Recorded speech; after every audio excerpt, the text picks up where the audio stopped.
Patrick, how did you become an active Christian in the first place? I became an active Christian when I was at university, but there were several things that had built into my life to prepare me for that. The first one was that God called me to be a missionary before I was a Christian. It was a terrible shock. I was lying in bed one day and it was almost like a voice. I didn't know how to handle it, so I went to the local chaplain at the school. I was at a public school. And he said, "Oh, well, you won't get much money if you do that." And that wasn't my interest in it. I needed a relationship with God. Didn't know I needed it.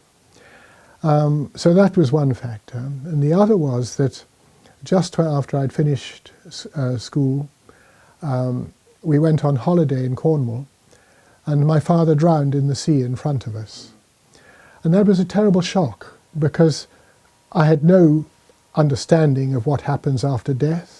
I was a nominal Anglican, but the idea of eternity and how we get there was totally foreign to me, and I had no answers to life or death. And so this deeply troubled me. And so when I went to university, I met this guy registering for the beginning of term in the beginning of the second semester. And I saw he had my old school tie on, so I started speaking to him.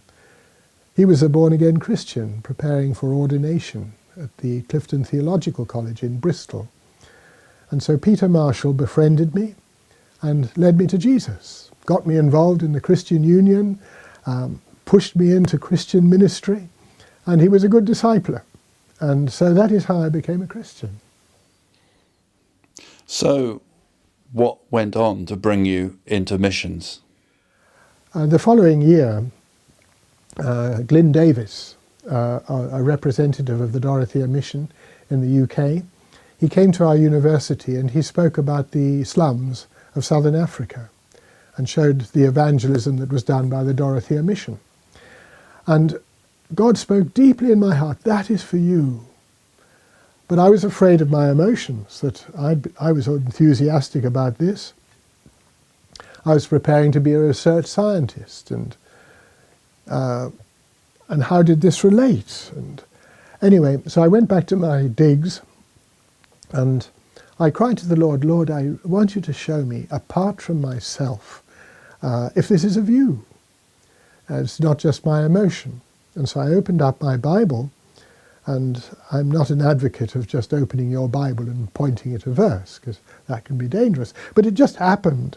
It opened at Psalm 2, and at the top of the column in my Revised Standard Version was, "Ask of me, and I'll give you the nations for thy possession and the ends of the earth for thy heritage." And that just spoke to me. South Africa, end of the earth. That's it.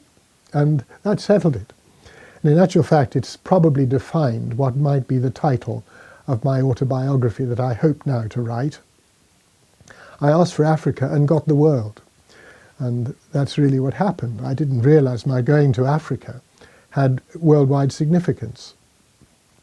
But anyway, after that, I got very friendly with Glyn and Mary Davis, and they did a lot of deputation work. But he couldn't drive. He had a driving license that he'd gained in the 1930s before you had to pass a test. And so I drove him to lots of places and really got to know them well and related well to them. And I knew this is where God was calling me, to the Dorothea Mission. So I finished my university course. They wanted me to go on to do a PhD, but I turned it down. I knew God was wanting me to go to Africa. So I taught for a year up in Liverpool, and then went out to Africa and Bible school. The Dorothea Mission ran something like our WEC MTCs, and I joined another 11 students, and we were being prepared for the ministry.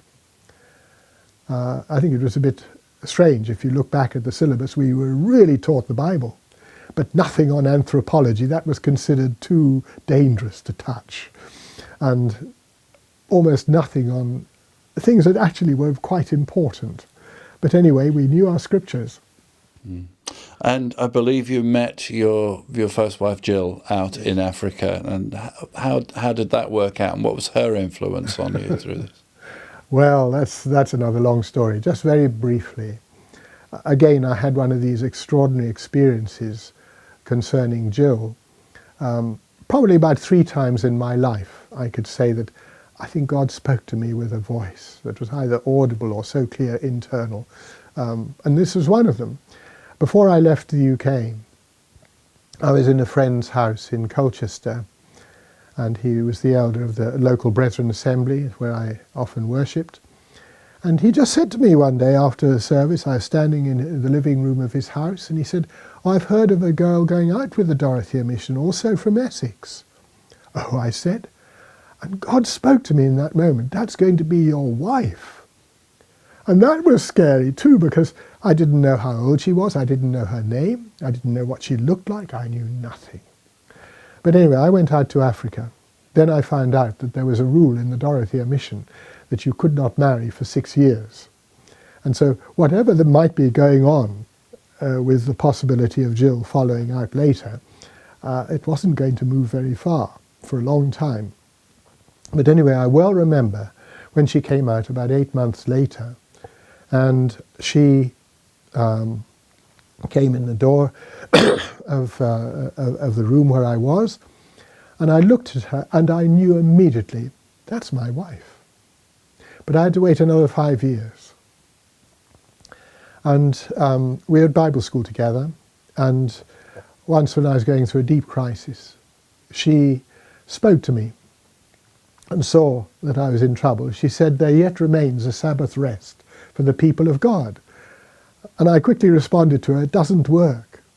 And she said, "Yes, it does, you try." And I spent the rest of the night in a bathroom praying. And God met with me, and I discovered this wonderful truth that I did not have to work for Jesus, but he wanted to live his life through me. And it was by his strength and grace that I could do anything that he asked me to do. And so Jill became a great blessing. We went through many harrowing experiences before we eventually got married, including that another girl joined the mission to marry me and tried to destroy the character of Jill in the process. But I won't go into that here. So, around all that, of course, you were with the Dorothea Mission in Africa. How did your ministry develop with the Dorothea Mission? Well, I went out to Africa in the height of apartheid. Verwoerd was still Prime Minister, and actually shortly after I got to South Africa he was shot dead in the Parliament. But he was the instigator of the whole apartheid structure, and so we had to live within that environment. And it was still so paternalistic. We were a multicultural mission, 2/3 of our workers were African, but still there was that thought, the Europeans know how to lead and to manage things. These Africans, they're like children, they can't do it. And that was almost unspoken, but some would actually sort of say something along this line. And so after I'd finished my Bible school, I was asked to lead a team straight away. I had a group of Africans, some had been in the work for some time, yet I was the leader because I was white. And we had some big mishaps. It was very challenging. And one of the deep things I learned is that if we don't have right relationships in the team and are praying together before you start, you might as well stop any work you're doing because it won't achieve anything. And so it was a deep, hard lesson I had to learn. But working in the townships was tough. The squalor, the poverty, the pain, and the whole system of South Africa was so awful. And yet you had to live within it and realize you were a guest within that situation. There was a lot you couldn't say. And so I had to work out ways of sort of trying to counteract the system. But yet you succumb to it so often. And but then I was asked to go out to Zimbabwe to lead a team for the first time in that land. We had a little Bible school up there, and the first African workers were now ready. And so now I had my own team starting from scratch. We were all about the same age, and we started to work together. We went to different towns and cities around Zimbabwe. And I was deeply influenced by Norman Grubb and his writings about WEC. And I realized that the way the Dorothea Mission did things wasn't really helpful, especially for the future. And so once we went on a campaign to one town, and it didn't work out very well. But my African co-worker said, well, you said we come here. And I said, right, we're going to stop that now. We're going to seek God first, all together, and come to agreement what we do next. And so that's the principle on which we worked, of open sharing. And gradually, the barriers broke down. And I actually pulled together a 10-year plan that I sent to Hans von Staden, the godly leader of the Dorothea Mission and founder. And he, of course, was so part of the old system. He never challenged me on anything, but he supported me, but didn't say much for or against. But I went on the line that I want to prepare these Africans for leadership. And I must teach them everything I know. How to drive, how to run accounts, how to organize campaigns with officials and whatever. So I did that. And my 10-year plan was that in 10 years I would hand over everything, gradually hand it over, and everything be in the leadership of my African co-workers. And this was the first time that it had ever been done in the mission. And wonderfully, after I left, some of these men became the key leaders for the future.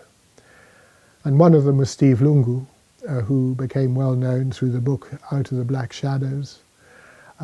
He ultimately became the CEO of Africa Enterprise, a very significant African mission.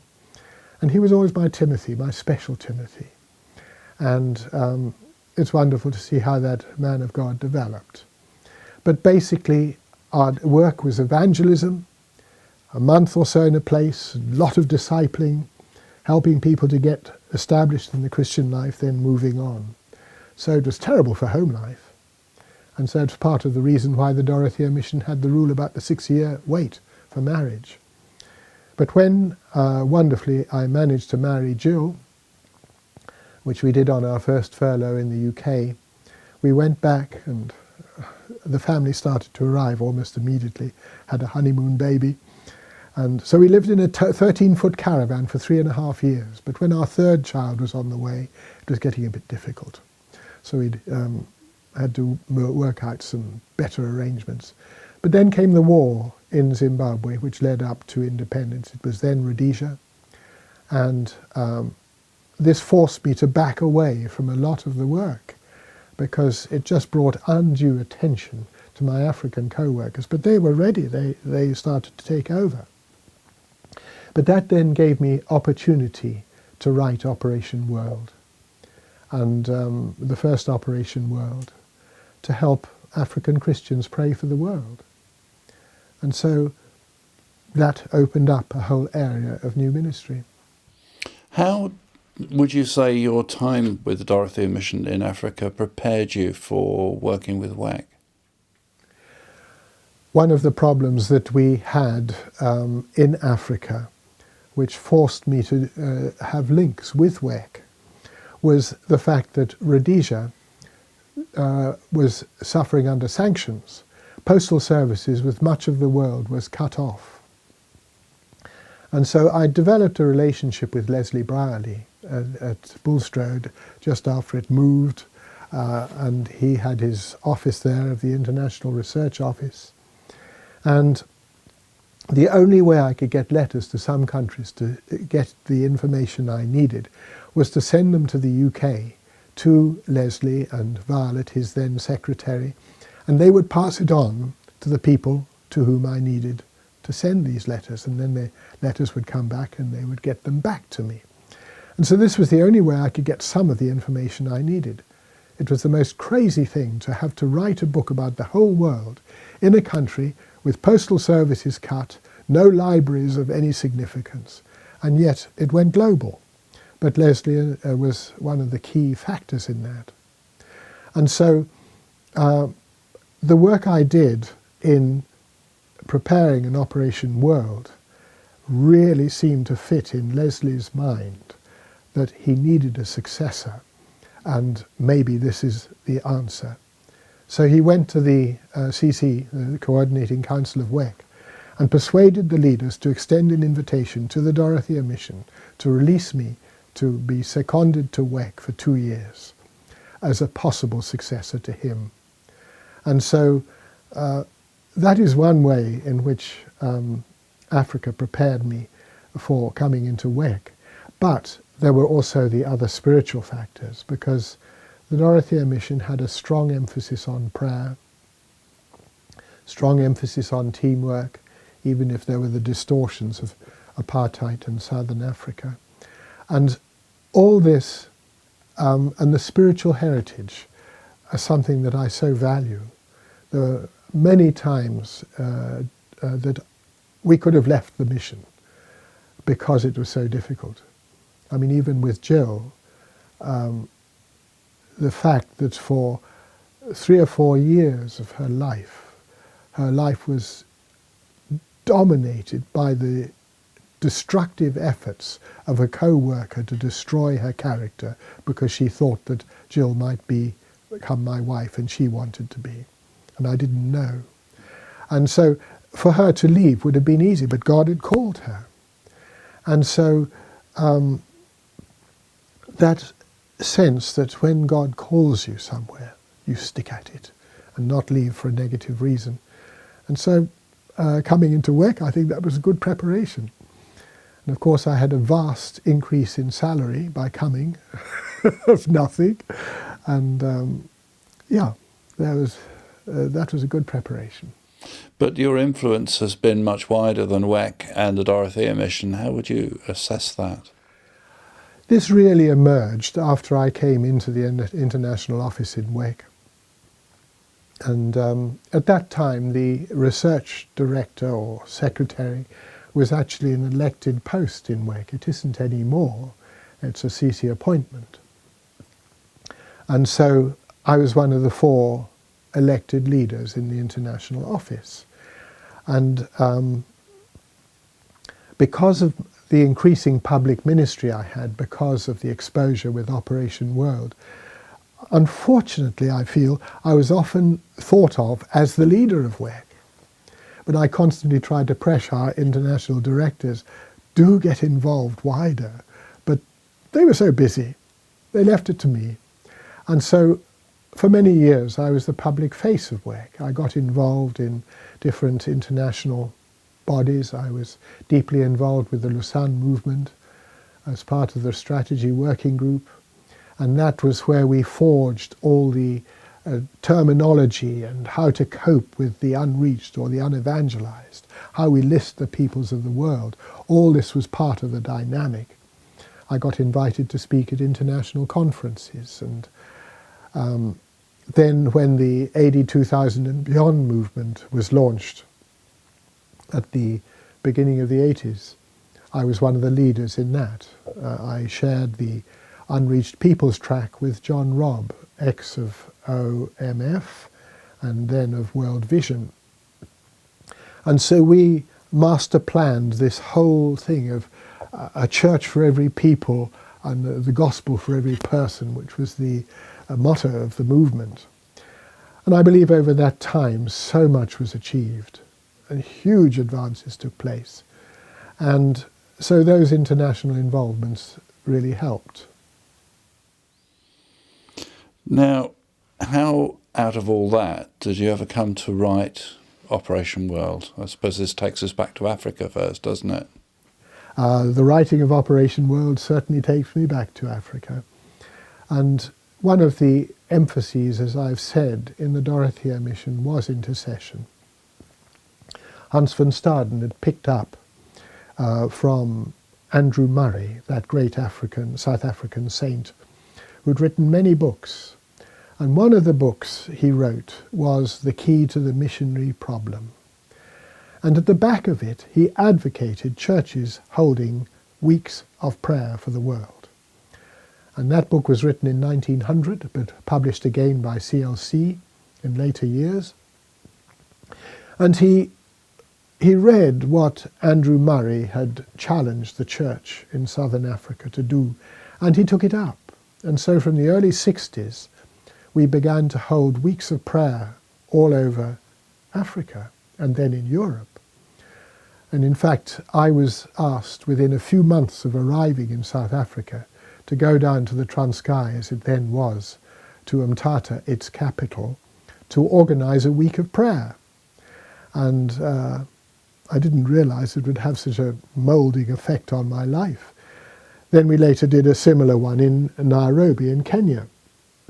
And for that one, in 1963, I realized we really needed more information. So from what information I had, I put it together on 4 sheets of A4. And we used it. And the people were so grateful for it. They thought this was wonderful. They'd never seen anything like it. And so when Hans van Staden, the leader of the mission, saw what I'd done, he said, "Patrick, can't you write a book to help us in our weeks of prayer?" So I thought, all right. And he said, "Let's call it Operation World," he said. We did. And the first Operation World was 30 pages long. That's all. And so after we'd used that for several years, he said, "Patrick, you really ought to redo that book. It's getting a bit out of date." And I said, "Well, if I do it again, I really ought to cover the other countries I didn't do in that 30-page book," not realizing what I was saying, what a huge task it was. Anyway, so I got going. And we printed the book on our mission press in Pretoria, only to find out with horror, after we'd printed it, 3,000 of them, we couldn't sell it, because in South Africa they still had trade union laws, closed shop agreements, that you could not commercially market a book that had not been printed by union members. Whoa. And we were sunk. And so we had to give the book away. And I gave one copy to Ralph Winter, another to George Verver, and then it just exploded. George Verver said, Ralph Winter picked up that book and he reprinted it under another title in the States. And then George Verver said a year or two later, "Patrick, if you do this book again, OM will publish it." So that got my links with OM. And then we finished that edition at the height of the war in Zimbabwe in 1978, just before we left Africa. But that went global. And that was the beginning of all that happened. But of course, Leslie Brierley knew that we'd done this book, and he felt this was just right for WEC. And I feel we in WEC have had this remarkable position. Leslie was a great researcher. I don't want us to lose that heritage of serving the body of Christ with information that helps us get the job done. And I feel it has been a good fit. And so I'm really grateful for the support of WEC for the post-Patrick era of Operation World. Now, you mentioned OM there, and I believe you actually spent a year on the ship. How did that come about? Our year on the Logos emerged out of a relationship I developed with Dave Hicks, who was then the leader of the Logos. And he knew about Operation World, the 1974 edition, and he wanted to do prayer cards for 52 needy countries, 1 card a week for a year.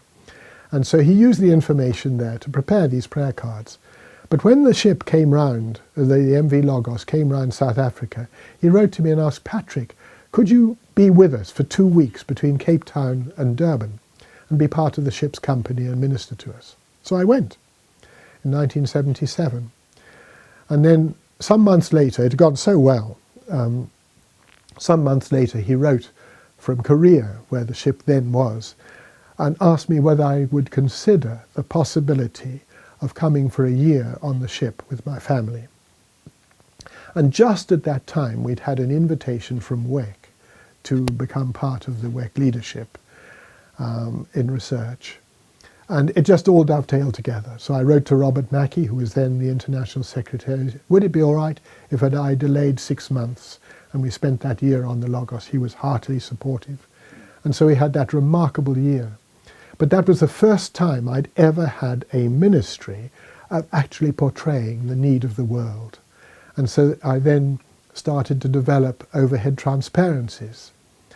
And when we got to Australia, somebody came to the Dave Hicks, the leader of the Logos, and said, "Why are you showing such bad overheads?" And I was so proud of them.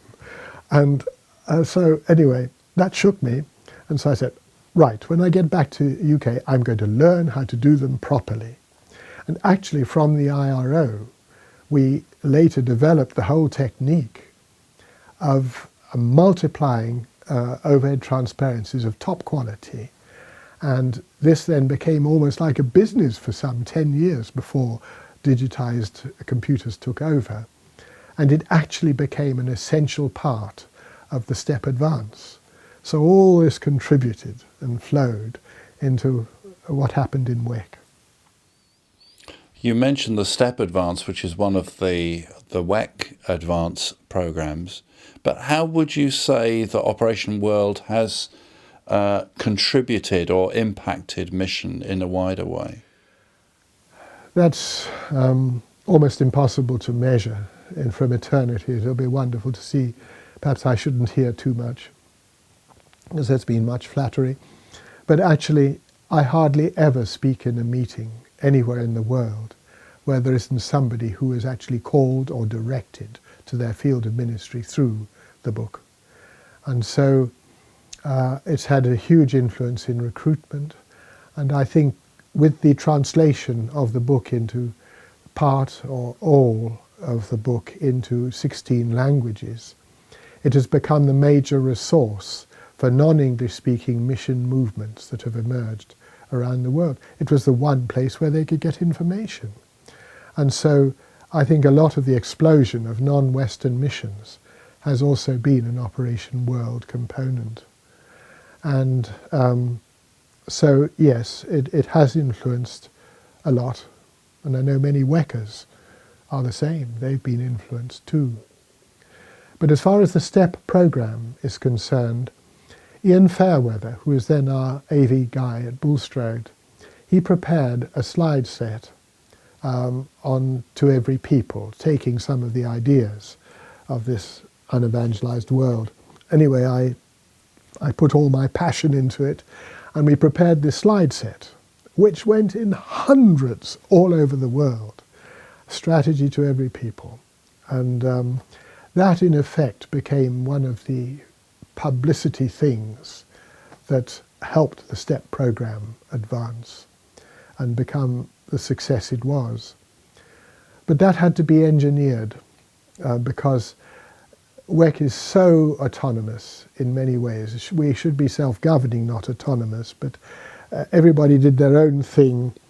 And I remember at the 1978 Intercon, where one of our workers, I can't remember who it was now, had compiled a list of all the WEC-related churches and the statistics. It had never been done before, and it had to be kept totally confidential, and unnecessarily, I think. But anyway, so the whole idea of being accountable in what ministry we have was not there.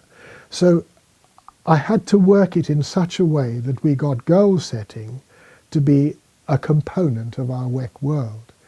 And so it was a bit of a subterfuge. And so when we met as a CC conference in Germany in 1982, I made two suggestions. One is we don't publicize what we're going to try and do now. And two, that we change the second week of Intercon into just for the regions. We had regional advisors, but it never really worked much. But we managed to do it, and at Intercon, we actually got our regions to work and to put together goals that they all agreed to there that became part of our recruitment of 800 for the 80s. So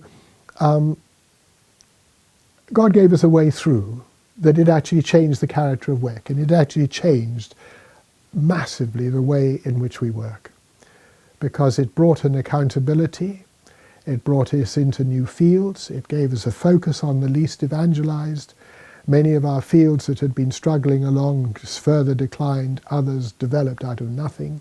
We developed our transnational field idea, which was expanded in so many ways.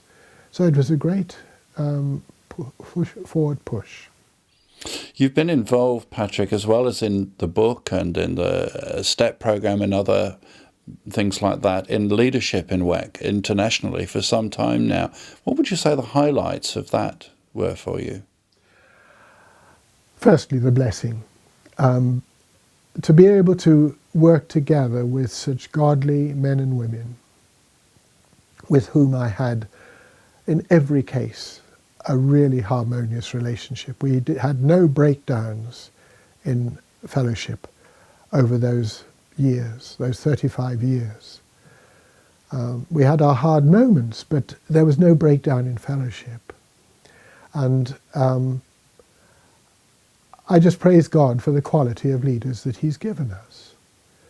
And so that's been such a blessing, and very few WECers really understand what goes on where in the international office, because when you have no leverage apart from your own spiritual walk with God, you have no leverage to force a thing on any field or person. We're all volunteers. We've got no money levers. We've got no authority levers. We changed the word secretary for leaders into director. In some ways it was a retrograde step, but it was necessary for people to understand what function we played as leaders. But it does bring the idea of directing, which is very hard to do in WEC. We cannot give orders. But I'd love to see a greater decisiveness in some aspects. We've had some crises where decisive leadership was necessary. Now, Patrick, you married Robin in 1995. How did that come about, and how has that partnership worked out for you in your life and ministry? Yes. My partnership with Robin, what a blessing it's been. It was hard work for us both, but she came into our lives in a remarkable way. Jill really managed the International Research Office, but also was the glue that held everything together in the I.O. She was a wonderful relator. And when she got cancer in 1990 and died in 92, we realized how much she did to keep things moving, especially with us having to travel so much. But in 1989, Jill wanted to write a book for children, and she needed a co-worker onto whom she could load a lot of the daily tasks in the research office. So we set aside a day to pray and fast. And we were in our flat there on the ground floor in the inner courtyard. And we prayed through the morning and through lunch. In the middle of the afternoon, the telephone rang. It was all the way from California. It was actually a lady who said to me, "God has been speaking to me about working with you. Have you got a place for me?" How do you handle that? That's what we are praying for. So I've never had such a direct answer to prayer before. And anyway, I tried to be very matter of fact, I didn't want to be over enthusiastic. And so I said, well, I think it might be better if you approached our US headquarters and went through the candidates thing. And so she did. Jim Ramo was her candidates director, and she came as a short-termer. But then Bulstrode said, we haven't got any space for her. She can't come yet. And so Jim spoke to Robin and said, well, I think you ought to do the full candidates course. It'll give you many more liberties in the future. So she did. And she came that January in 1990, started working with Jill, and became great friends with her. She knew Jill far better than she knew me. But Jill was able to then write the book. But then when she became ill with cancer, we had to separate her off. Robin took more of the role, and she then was able to complete the manuscript. Daphne Spraggett helped it get through, and Rosie Scott helped it get through to publication. But she died. And then Robin went off to Turkey to prepare to work amongst the Turkish speakers in Bulgaria. But then, after a number of ladies began to sort of try and attach themselves to me as a marriageable widower, I realised with my public ministry, I was in danger. And so I really prayed about it, and I really felt it might be Robin, so I started things off, and after a long story, it all happened. And Robin has had a huge influence on my life. Where Jill had that influence about resting in Jesus, Robin challenged the deepest core lie that I had, which was too strong a loyalty. I found it hard to say no to people who wanted me to say yes. And this had to be challenged. But that was also to help her. She'd had a very difficult background, and she had to come to a new meeting with God as her Father, and it revolutionized her life. But the liberation was when I had to break on the matter of my excess loyalty to ministry. And so she was helpful in that, very helpful. So we're a partnership now of blessing. You've written other books as well as Operation World. Could you tell us which ones? What have you written? In 1998, I wrote a book called "The Church is Bigger Than You Think." That went quite widely and became a textbook in many Bible schools. And it was basically to show what I see as the failing of the church to understand the place of missions in the church and why the Great Commission hadn't been obeyed by the church over the centuries. And so it went quite widely, and it was, I think, quite effective. Then the second book that I wrote, after I'd handed over to Jason and the team for the 2010 Operation World, that gave me the ability to stand back and to try and understand what all these statistics we'd gathered, all these massive, beautiful databases, unique in the world, what do they tell us about the future? What are the trends that we can observe? So I then wrote a book which is called The Future of the Global Church, which was to try and portray what kind of ministries might be necessary in the next 40 years, up to the year 2050. So I extrapolated all our figures to that date. And it's interesting, it was published in 2010. I've no valid reason to want to change anything that I wrote. Things are working out something like what I said. But it'll be interesting to see over the years how valid my projections were. So what are your plans looking forward now? Well, I'm now 76, and I have taken retirement status, as it's called in WEC. I'm not quite sure what that means, but I have two books I would like to write. The first one is that autobiography I mentioned earlier, the story of Operation World, the story of the exciting things in my life. And that's my next aim.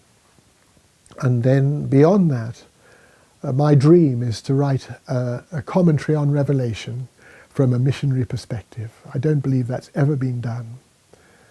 I believe there are about 250 commentaries in English that have been written on Revelation, but none of them have been written by a missionary. And I think we have there God's plan for the nations and how he deals with the world in which we live. And the principles there are well worth exploring from a missionary perspective. So that's my aim.